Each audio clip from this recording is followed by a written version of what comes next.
What is happening here? Good morning. Let me get my glasses.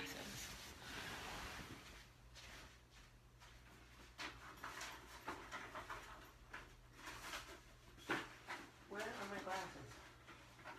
Seriously?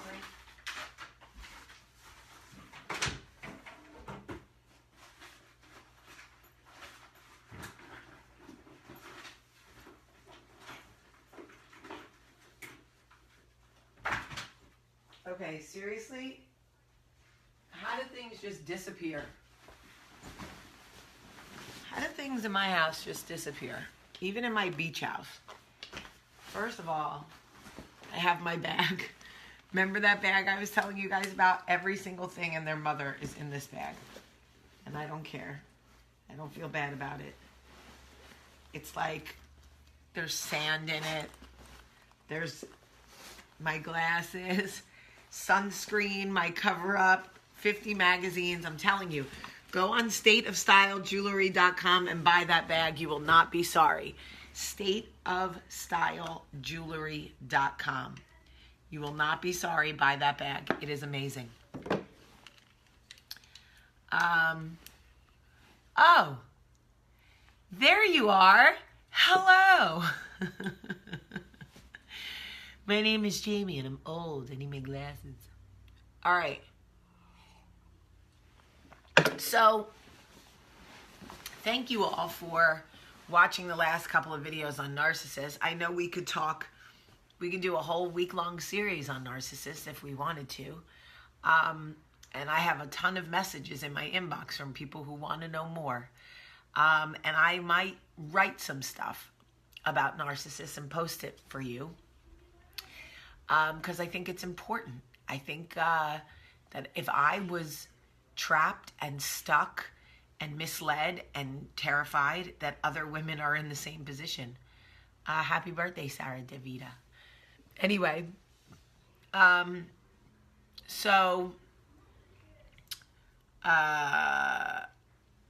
so I want to talk to you about this message I got because I think this message is really important.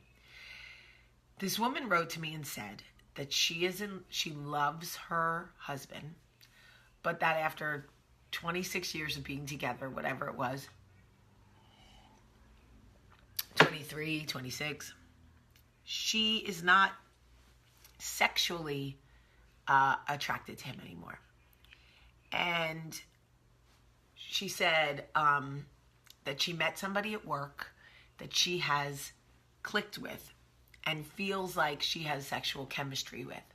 And she said, listen, I love my husband. I'm never leaving him. He's my best friend. Would it be wrong to... Essentially, she wanted me to give her permission to have an affair. And here's what I'm going to tell you about this, okay? If this man is your best friend, why are you not speaking to him about how you feel? We never give our partners the benefit of the doubt, ever. Did it ever occur to you, miss, that maybe he's not sexually attracted to you anymore either? Or do you just think it's only about you and your vagine and what you need? And I'm not shaming you. I'm asking literally. Did it ever occur to you that perhaps he is not sexually attracted to you anymore? And the reason why your sexual relationship has fizzled out is because he's no longer making the effort either, because he's not attracted to you either. Have you ever considered saying to him, I love you. I'm never leaving you. You're my best friend. How do you feel about an open marriage? How do you feel about an alternative? We know we don't want to split up, but we can't go on like this forever. So are you open to trying other things? When did we stop talking to each other and coming? Like, here's the thing. Coffee Talk is meant to make you think. It's meant to inspire you to be a better version of yourself. It is not a place for you to come and have other people give you a hall pass. That's not what this is, right? So what I'm saying is, trust in the Trust in the history that you have with this man, anybody. Sit them down and say, I'm sure I'm not the only one who feels it, but sexually, we don't seem to be on the same page anymore. It appears to me we have a couple of options. We can split up, which we probably don't want to do. We can see somebody and really try to work on the sexual part of our relationship, or we can try an open marriage. I don't know what is the name of this bag. I think it's the Amelia. I want to say it's the Amelia. Do you guys remember? I think it's the Amelia. I'm pretty sure it's the Amelia bag. I don't know, but I'm obsessed with it. It's my literally weekend tote. I put everything in it for the kids, and it's my beach bag, and I love it. Here's the thing. There have been numerous times in my marriage where I've sat Michael down and said, what's going on with us?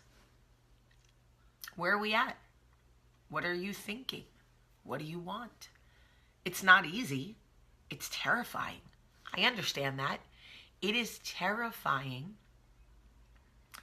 to look somebody in the face and that you love and say, we don't fit the mold anymore.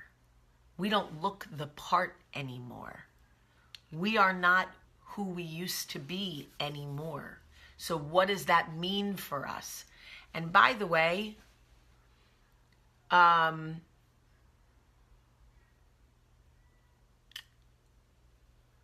if anybody shames you here, if you put your truth here and anybody in Coffee Talk shames you for your truth, I want you to ignore them.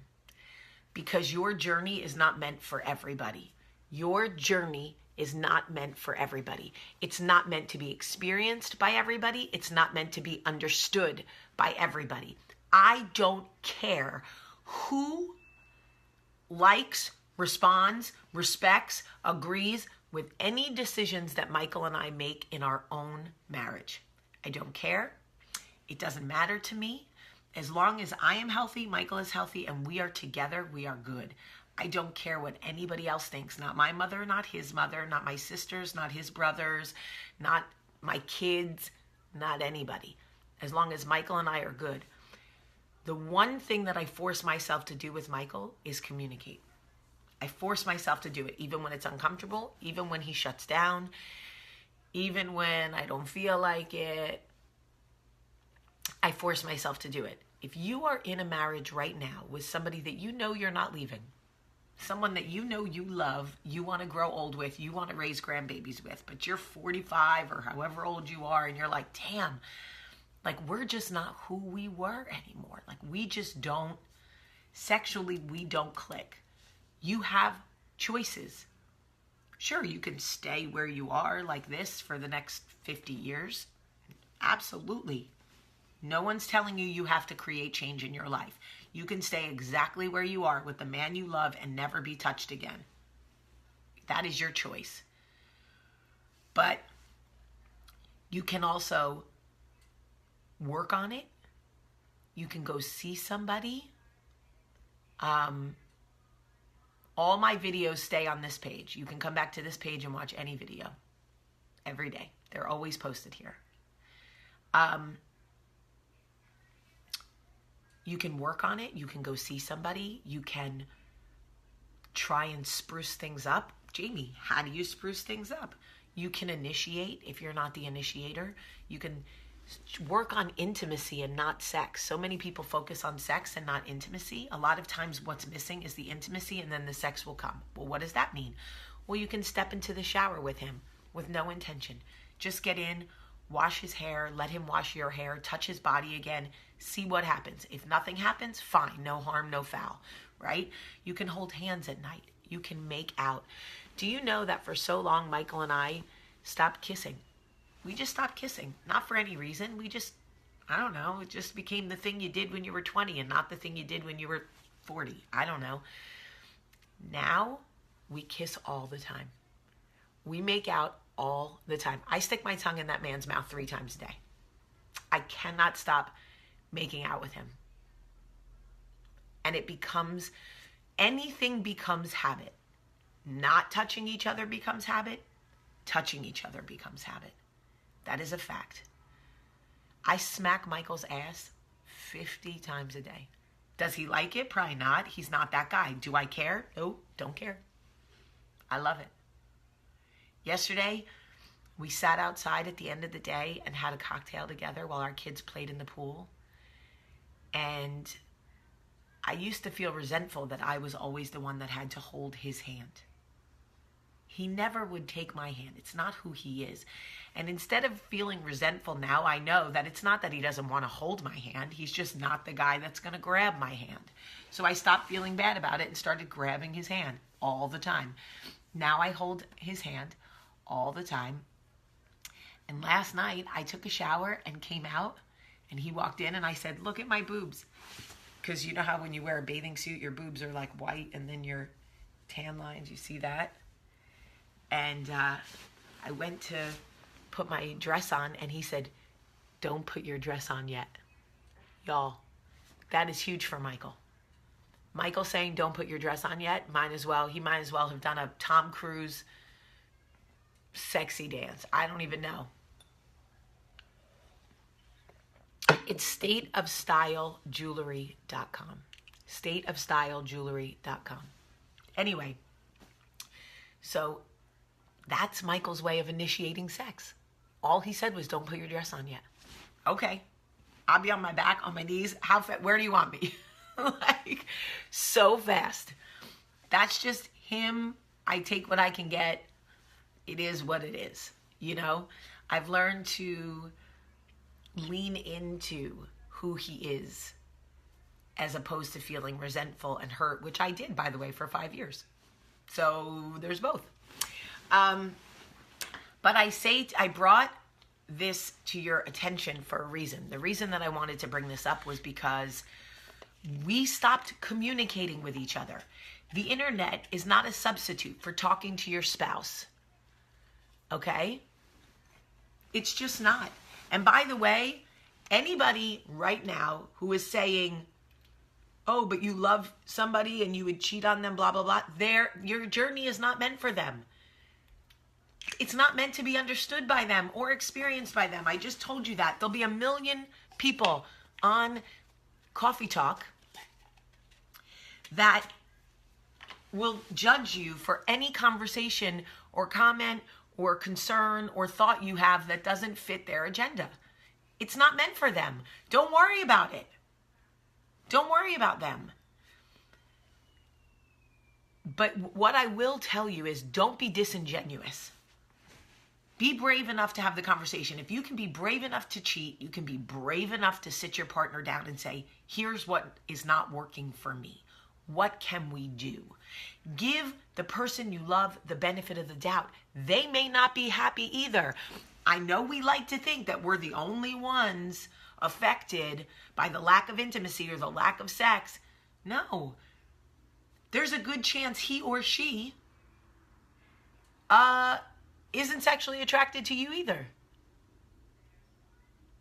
And you got to put the work in. You have to put the work in.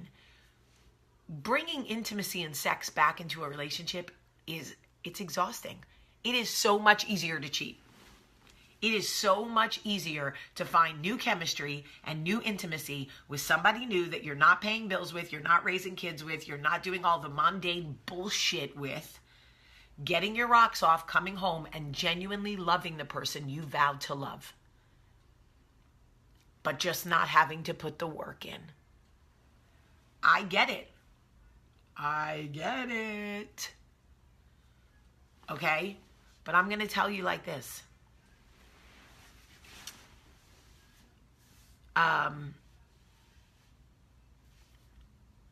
Everybody wishes that their marriage had more intimacy, had more love, had more sex, had more kissing, had more blowjobs, whatever your thing is. We stopped communicating with the people that we love because we don't want to hurt their feelings, right? We don't want to hurt their feelings. I can't tell my wife that I need more blowjobs. You think it hurts her feelings less that you just go get a blowjob? Ladies, I can't tell my man that I want to be like pounded out from the back like a chicken cutlet. I could never. You think it hurts his feelings less that you went and let somebody else pound your guts out like a chicken cutlet? Y'all. Okay, everybody who's writing, I won't cheat, we love it for you. Amazing. Great. That doesn't make you better than the next person, trust me. Admitting that you're staying in an unhappy marriage that's not fulfilling to you, but you won't cheat. That's not what God wants for you either. Look at the wedding vows. We're not honoring God in stale, unfulfilled, miserable marriages. We're not. If you serve God, and you may not, but if you serve God and you are making a declaration that you would never cheat, but your marriage is stale as shit, you're not winning. I know, I've been there. I wasn't winning, and neither are you.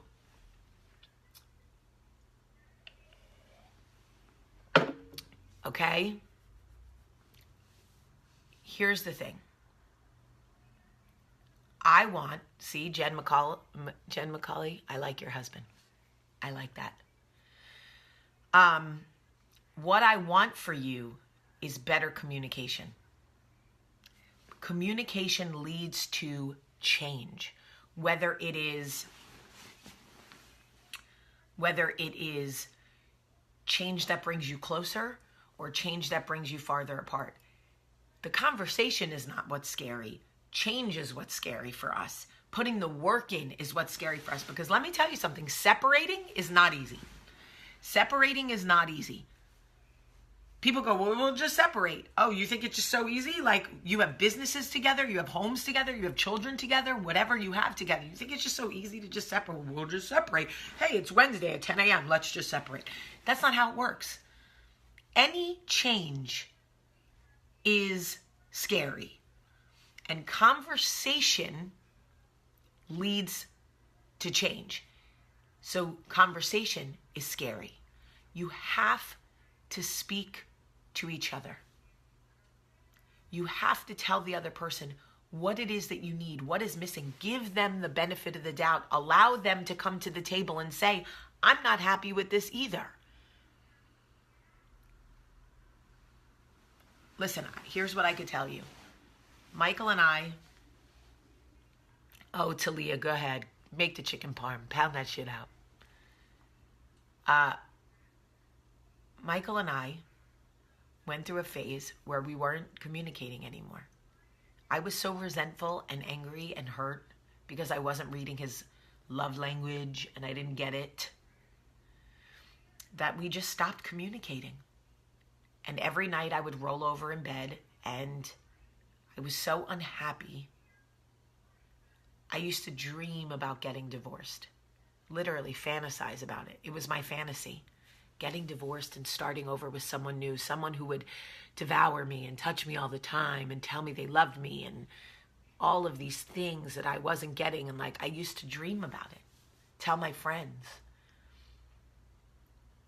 It took a lot of work for us to get back on track, but it started with communication and therapy. Y'all don't wait till the shit is totally broke to go to therapy.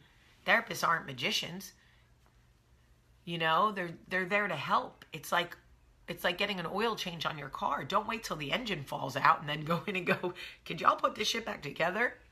No. Go see somebody. If you really love someone and you want to grow old with them and you want to raise grandbabies with them, go see someone. Talk to someone. And if you can't speak face to face, write it down in a notebook. Write how you feel in a notebook and give them the notebook and say, I don't want you to talk to me. I want you to write back. And pass the notebook back and forth for about a week.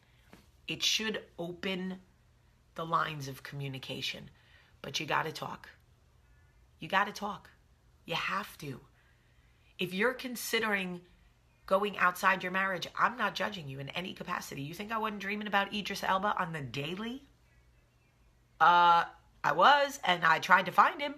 Literally in LA, walking the streets, like, gotta be here somewhere. Turned out he was in London, but who knew? I didn't know. I was looking for him. Okay?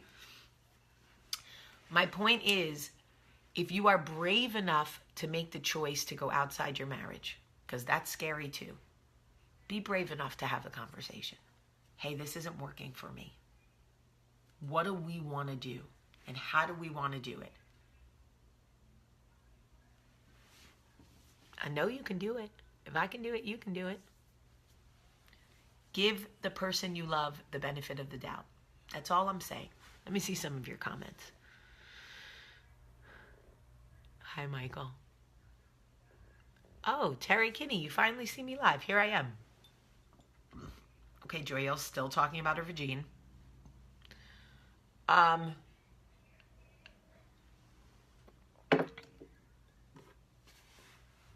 Okay. Nah, Joyelle, we could share him.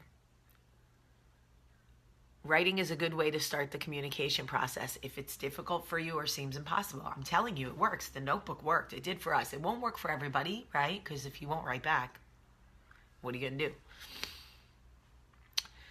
I'm just saying, you're not the only one thinking about going outside your marriage. Your partner might be the other one. Your spouse might be the other one. Just so you know. We're so ego-driven that we think we must be the only ones looking. We're not. I guarantee if you're that unhappy and that lonely and that sex-deprived in your marriage, your spouse is looking too. That's just the way it is. Yes, I was using... My back has been so bad. My daughter's friend at school sells this, and I bought one. And then I just put it on my foot because I hurt my foot. You see that bruise on my foot? I don't know what happened, but yo, that shit hurt like a mug. Anyway, Kristen, how do you start the notebook? What do you say at first? Okay. For me, I just said, there are a lot of things that I want to express to you, a lot of things that I want to say. Some of them I'm nervous to say. Some of them I don't really know how to say. So if it's all right with you, I'd like to try writing them down. Then you read them and you write a response. And he said, do I have to write or can I talk? And I laughed and said, you never talk. So why don't you try writing? And he said, fair enough. And that was it. All right. You can text too. If writing doesn't work and you'd rather text, then you guys can agree to text it if that's, you know, what works for you guys. All right. I love you guys so much today. I love you. Oh,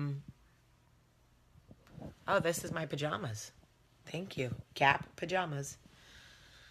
I love you guys so much today. Charlotte Mecca.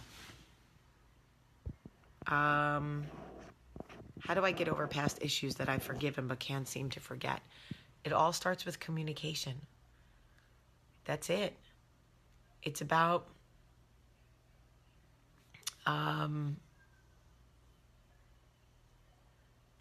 communication. It's about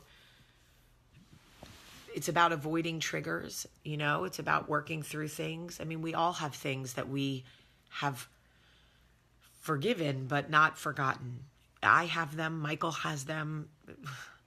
You know, you got to focus on what is working instead of what isn't, you know, in that scenario. If you've made the choice to be together and you really want to stay together and get past it, you got to focus on what is working, what feels good, not what doesn't feel good. It's so easy to look backward at what doesn't feel good. You got to focus on what does. Focus on what you love about him. Smell his armpits, his neck. That always works for me. I love the way Michael smells. All right. I love you guys so much today. So much. Have a great, great day.